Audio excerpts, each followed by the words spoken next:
A woman stands outside a café window, covered head to toe in mud, waving desperately at the man waiting inside for their blind date. Her dress is ruined. Her hair hangs in muddy strands.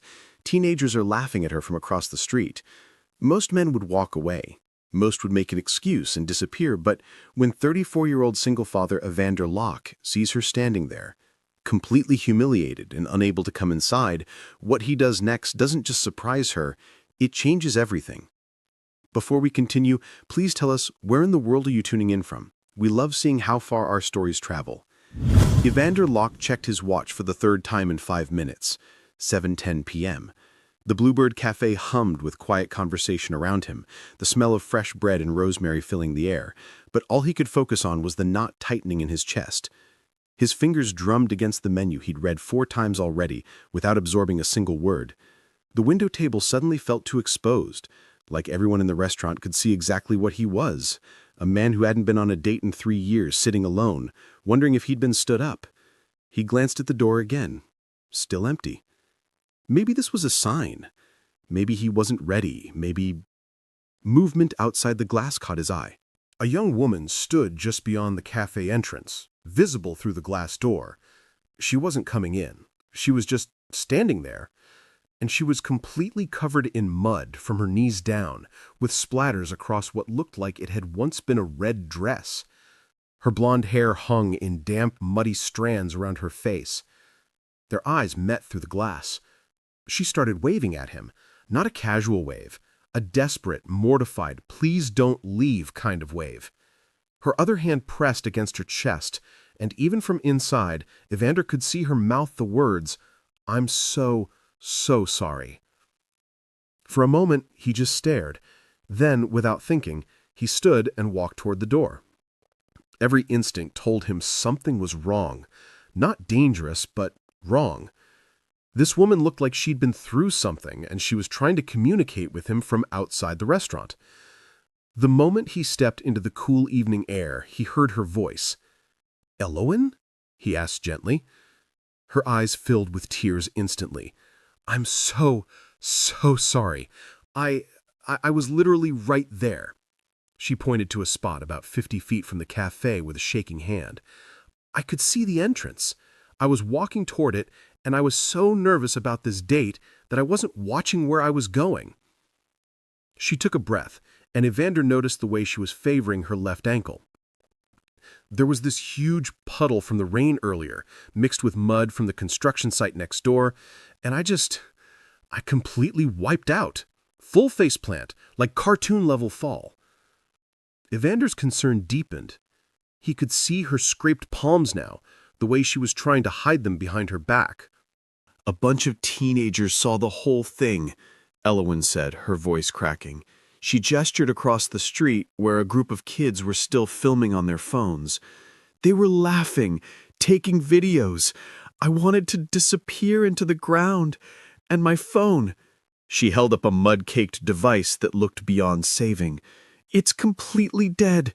I couldn't call Madison to tell you what happened. I couldn't text you. I couldn't just leave you sitting there wondering where I was. But I also couldn't walk into that nice restaurant looking like this." She gestured at herself, and Evander could see the humiliation written across every inch of her face. "I understand if you want to cancel. This is probably the worst first impression in dating history. I'm a disaster. You can just go, and I'll tell Madison it was mutual or something." "Stop," Evander said gently. Elowen looked up at him, confused. He studied her for a long moment. This woman who'd had the courage to show up despite her complete humiliation, who'd stood outside waving rather than simply running away and ghosting him, who was standing here, covered in mud, ankle clearly hurting, and still trying to be considerate of his feelings. Without hesitation, he stepped forward and gently took her muddy hand. "Come with me," he said. "What?" Elowen stared at their joined hands. "Where?" "There's a boutique 2 blocks down. Stella's place. My sister shops there all the time. They have a full powder room in the back. Let's get you cleaned up." Elowen stood frozen. You want to continue the date? After seeing this?" She gestured at her mud-covered self with her free hand. Evander smiled, genuinely smiled, for the first time that evening. Accidents happen.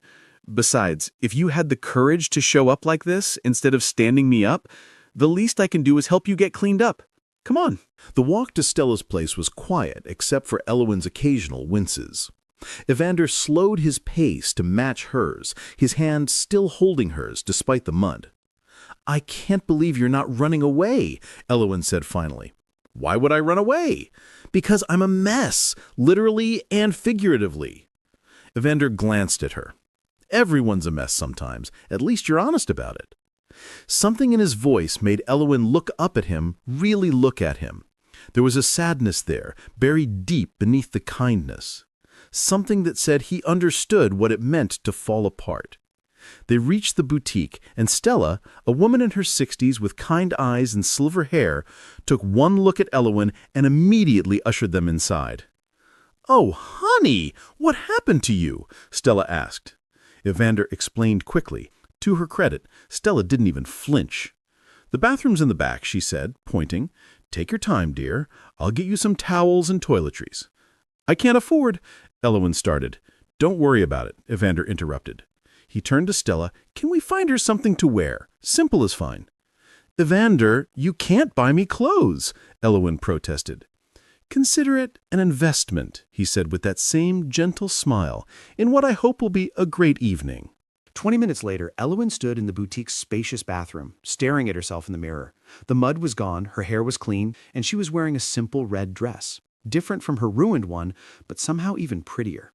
She took a shaky breath, pressing her palms against the cool marble countertop. Her reflection looked back at her, cheeks still flushed from embarrassment, eyes still a little red from earlier tears. But beneath all that, something else, something like wonder. This man, this stranger, had just witnessed her at her absolute worst, covered in mud, humiliated by teenagers, phone dead, limping, and instead of making an excuse and leaving, instead of being annoyed or uncomfortable, he'd bought her a dress and waited. Who does that?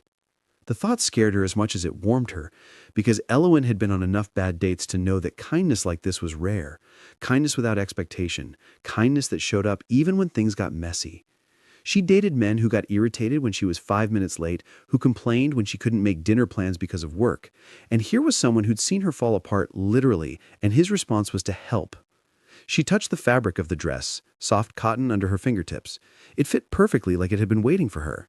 Through the bathroom door, she could hear Evander's voice, warm and easy, still talking with Stella about renovations and skylights. Elowen closed her eyes for a moment.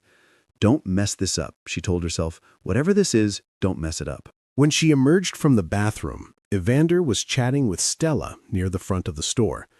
They were talking about architecture, something about a renovation Stella had done 2 years ago. "Evander designed the whole thing," Stella was saying. "Knocked out that wall, added the skylights, completely transformed the space." Evander turned when he heard Elowen approach. His expression shifted, not dramatically, but enough that she noticed. His smile widened, reaching his eyes. "Much better." Then, more quietly, "Though I have to say, you handled that whole situation with more grace than most people would have." Elowen felt heat rise to her cheeks. "I think falling into a mud puddle is the opposite of graceful." "I mean after," Evander said. "You could have run away. Most people would have."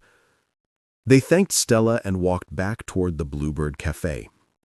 Elowen was limping slightly, and without a word, Evander offered his arm. She took it gratefully. The teenagers across the street were gone now. The puddle still sat there, muddy and treacherous, a reminder of her disaster. But somehow, walking next to Evander, it felt less humiliating and more like a story they'd tell someday. If there was a someday. The cafe was quieter now, the dinner rush winding down. Their window table was still available, and within minutes, they were seated with menus and water glasses between them. Elowen couldn't stop fidgeting with her napkin. "So," she said finally, "Madison tells me you have a daughter." The transformation in Evander was instant. His entire demeanor softened, shoulders relaxing, eyes lighting up in a way they hadn't before. Avalie, he said.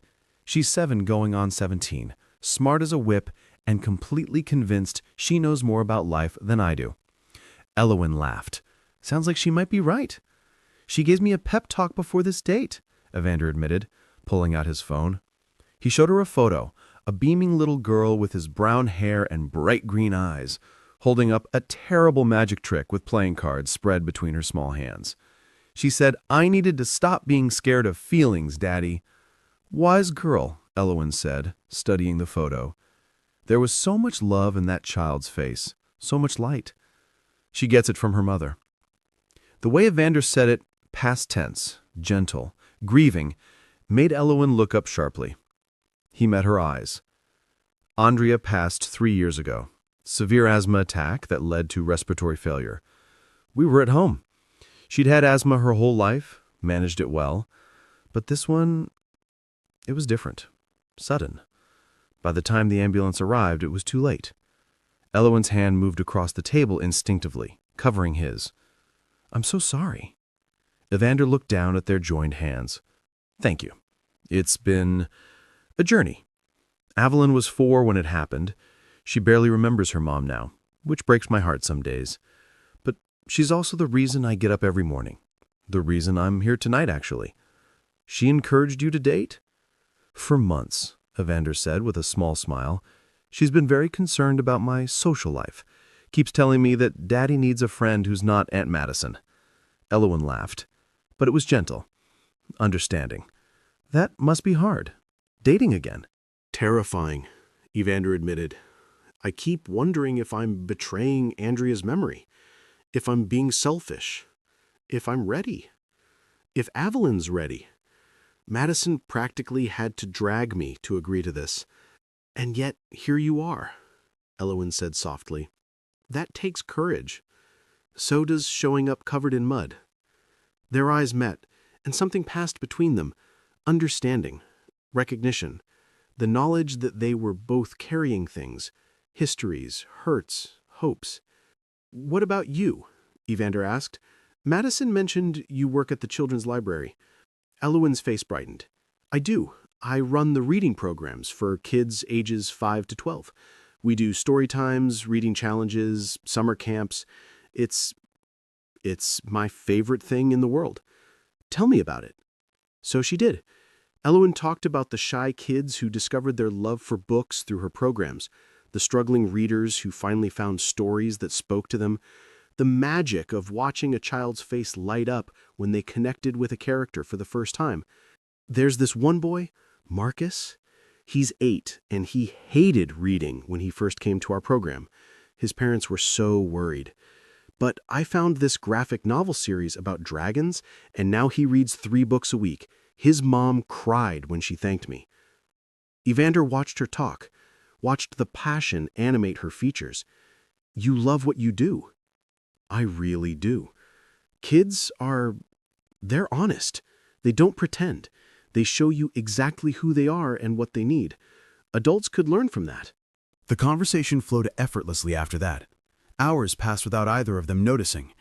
They talked about Evander's architectural firm, about the homes he designed, the way he tried to create spaces that felt like safety.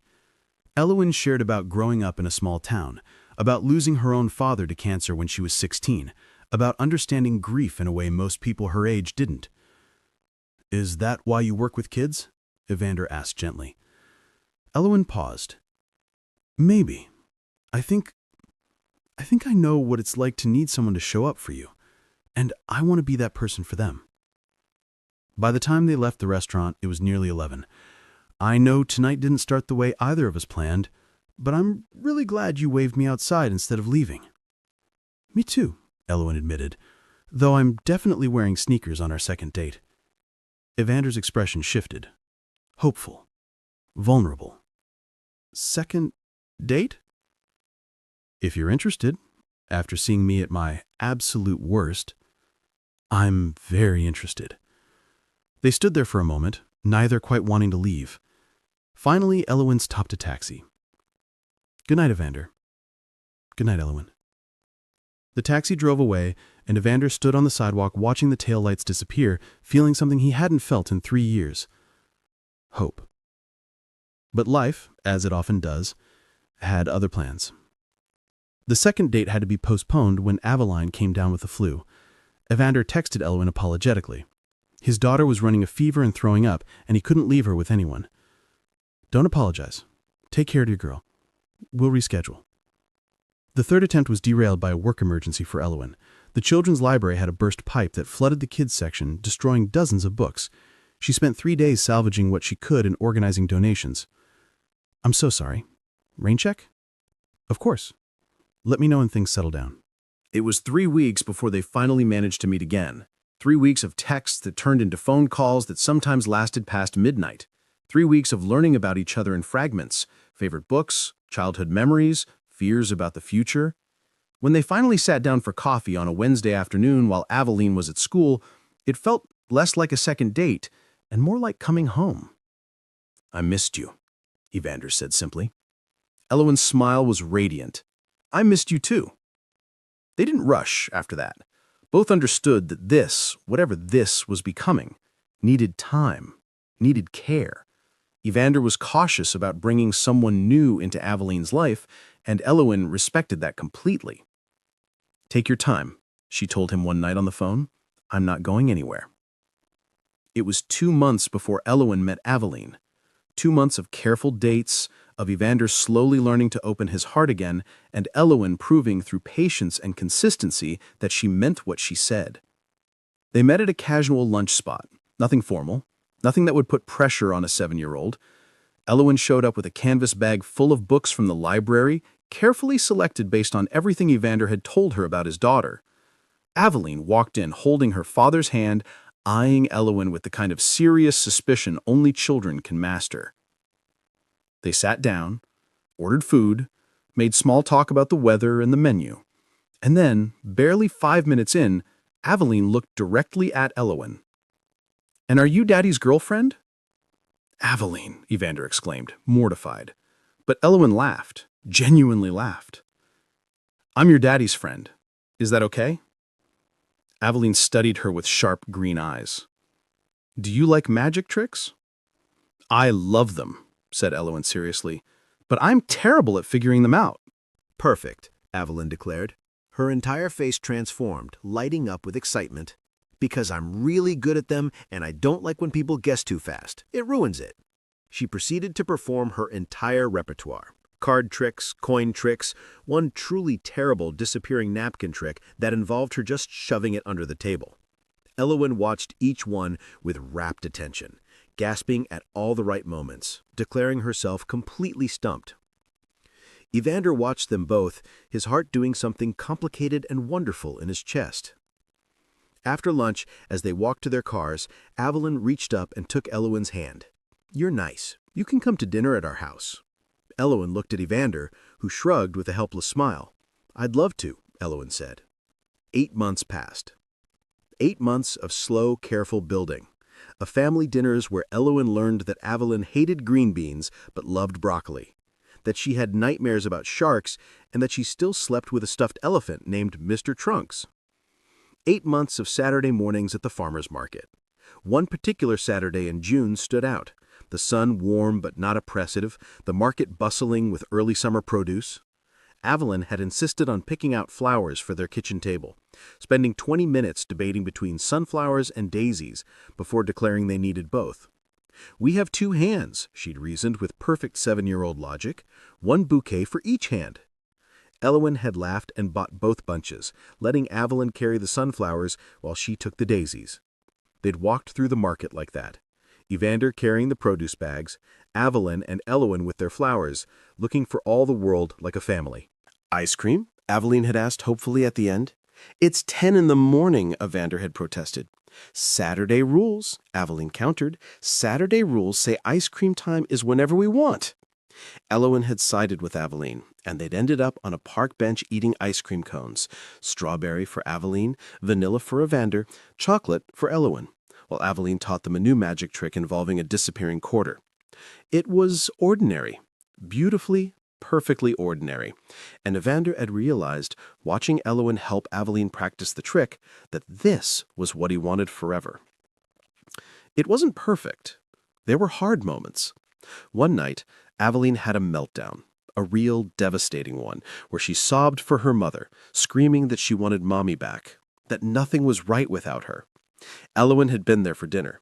She'd immediately stepped back, given them space, left quietly while Evander held his daughter and let her grieve. She texted him later, "I'm here if you need me. No pressure." There were awkward moments with Andrea's parents, who struggled to see Evander moving forward, who looked at Elowen with something between resentment and confusion, as if her presence somehow erased their daughter. Evander had been firm, gentle but firm. "Andrea will always be Aveline's mother, always, but I'm allowed to be happy again, and Elowen makes me happy." Elowen had her own fears. Late-night worries about becoming an instant mother figure, about whether she was good enough, patient enough, loving enough for a child who'd already lost so much. "What if I mess this up?" she asked Evander one night. "Then we'll figure it out together," he said simply. But through it all, through the challenges and the awkwardness and the fears, their connection deepened. Evander fell in love with Elowen's patience, her genuine affection for Aveline, her terrible cooking but enthusiastic attempts to improve, the way she showed up again and again, even when things got messy. Elowen fell in love with Evander's dedication as a father, his quiet strength, the way he still honored Andrea's memory while making space for new happiness, the way he looked at her like she was something precious, the way he made her feel safe. The proposal came on a random Tuesday in March. Evander had planned elaborate proposals twice. The first involved a sunset picnic by the lake, complete with a hidden photographer and Aveline holding a sign that said, "Will you be my new mom?" But a thunderstorm rolled in an hour before they were supposed to leave. The second attempt involved reservations at Andrea's favorite restaurant, a way of honoring the past while stepping into the future. But Aveline got sick again, and they had to cancel. Finally, on an ordinary Tuesday evening, Evander stopped trying to make it perfect. Elowen was sitting at the kitchen table, helping Aveline with her math homework, her brow furrowed as she tried to remember how to do long division.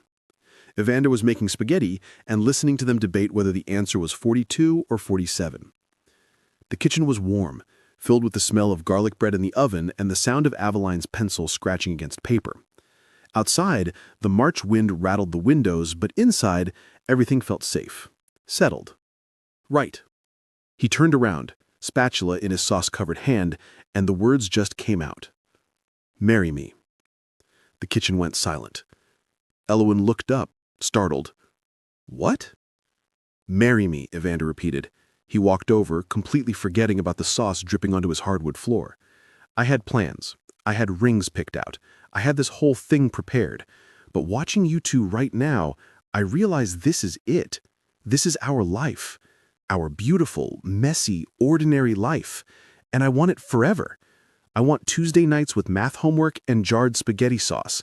I want your terrible cooking and Aveline's magic tricks, and your laugh when she outsmarts both of us. I want all of it. Marry me, Elowen." "Daddy, you're getting sauce on the floor," Aveline pointed out. "Say yes," Evander told Elowen, "and I'll clean it up." Elowen stood, her chair scraping back. Tears were already streaming down her face. "Yes!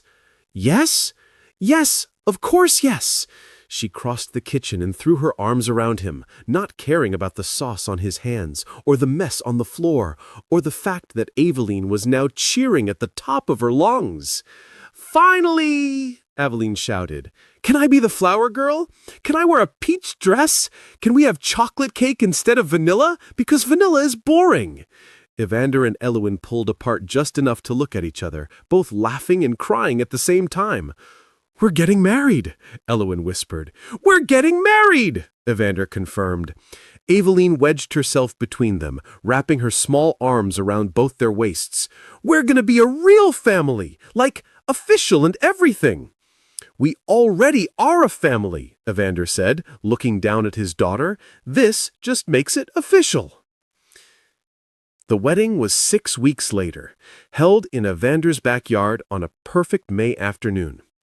They didn't want to wait, didn't see the point in elaborate planning when they already knew exactly what they wanted: each other, their family, their friends, and a celebration that felt like them. The backyard was transformed with white chairs and string lights and wildflowers that Eveline had helped pick out. There were maybe 40 people, close friends, family, co-workers who'd become like family. Madison stood as Eveline's maid of honor, giving a speech that had everyone laughing about being the world's best matchmaker, despite the muddy beginning. When Evander told me about the mud puddle, I thought, well, that's it. He's going to cancel. But he didn't, because my brother has always had a gift for seeing what really matters. And Elowen, you matter. You've always mattered. Evelyn took her flower girl duties incredibly seriously, creating a perfect petal path in her peach dress, her face set in fierce concentration. When Elowen walked down the makeshift aisle, Evelyn whispered, loud enough for the front rows to hear, "You look like a princess." The ceremony was short and sweet. They'd written their own vows. Evander went first. "Elowen, when I met you, I was convinced I'd never feel this way again, that love was something I'd had once and lost, and that was my story. But you showed me that hearts are bigger than we think, that there's room for honoring what was while embracing what is. You showed up covered in mud and waving at me through a window, and somehow that was exactly what I needed. Someone brave enough to be vulnerable, kind enough to be patient, and strong enough to love not just me, but my daughter too. I promise to keep showing up for you, to choose you every day, to build a life with you that honors our past while creating our future." Elowen's voice shook as she began. "Evander, I fell into a mud puddle on our first date, and instead of walking away, you held out your hand. That's who you are. Someone who shows up when things get messy. Someone who leads with kindness. Someone who makes space for people to be imperfect and still worthy of love. You and Evelyn taught me what family really means. It's not perfection. It's showing up. It's choosing each other. It's magic tricks at the dinner table and spaghetti sauce on the floor and Tuesday nights that feel like home.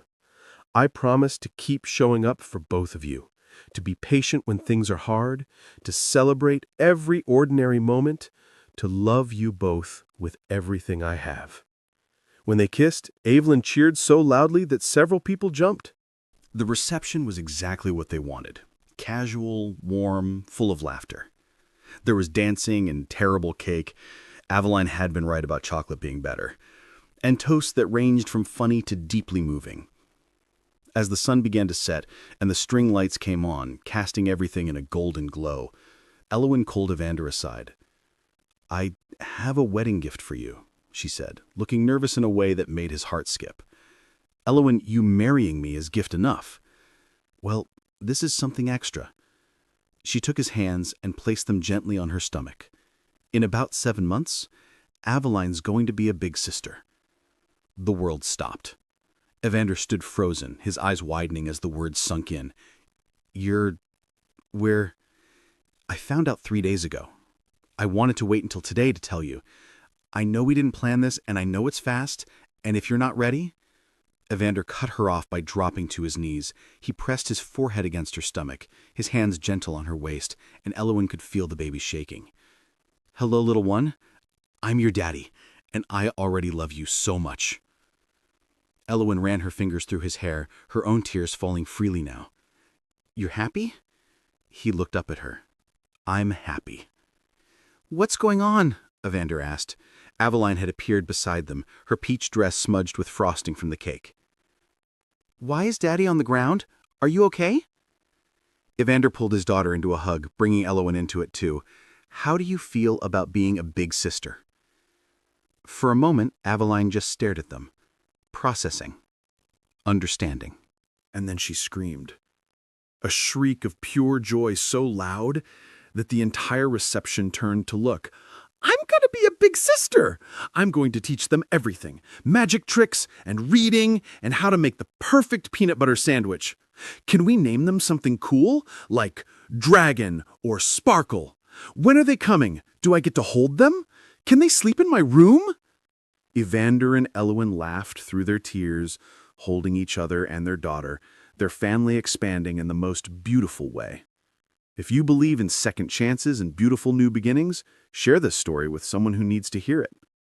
Later that night, after Aveline had finally crashed from excitement and been carried to bed by her Aunt Madison, after most of the guests had left and only a few close friends remained cleaning up, Evander and Elowen slow danced alone in their backyard under the string lights. The music was soft, the night was warm. Everything felt perfect in a way that had nothing to do with perfection and everything to do with presence. "You know," Elowen said, her head resting on Evander's shoulder, "I'm glad I fell in that mud puddle." Evander pulled back just enough to look at her. "Best thing that ever happened to us. Though maybe don't make it a tradition." She laughed, and the sound filled the quiet night. "No promises. I'm pretty clumsy." "Hey, that's fair." They swayed together, and Evander's hand drifted to her stomach, still flat, but holding their future. "I can't believe we're having a baby," he whispered. "Believe it, you're stuck with me now." "I've been stuck with you since you waved at me through that window," Evander said. "I just didn't know it yet." The stars were out now, visible between the string lights, scattered across the dark sky like promises. The music shifted to something slower, sweeter, and they moved with it, lost in each other and the moment, and the life they were building together. Across the yard, Aveline had snuck back outside in her pajamas. She was supposed to be asleep, but she stood at the back door watching her father and Elowen dance, a smile on her small face. In her hand was a quarter. She was practicing her newest magic trick, the one where she made it disappear and reappear behind someone's ear. She'd been perfecting it for weeks, waiting for the perfect moment to show Elowen. Tomorrow, she decided. Tomorrow she'd show her new mom the best magic trick yet. Because that's what Elowen was now. Not replacing her first mom. Aveline understood that. Her first mom would always be her first mom, the one in the pictures, the one Daddy talked about with that soft, sad voice sometimes. But Elowen was here. Elowen read bedtime stories, and laughed at terrible jokes, and didn't get mad when Aveline accidentally spilled juice on the carpet. Elowen was having a baby, her baby brother or sister. Elowen was family. And that, Aveline thought, as she watched her parents dance, was the best magic of all. Their love story hadn't been instant. It hadn't been perfect.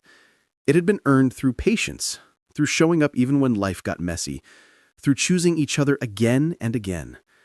Elowen had shown up covered in mud, vulnerable and humiliated, and Evander had held out his hand. They'd shown up for each other through postponed dates and sick kids and grief that didn't follow a timeline, through awkward family dinners and fears about the future and late-night conversations that lasted until dawn.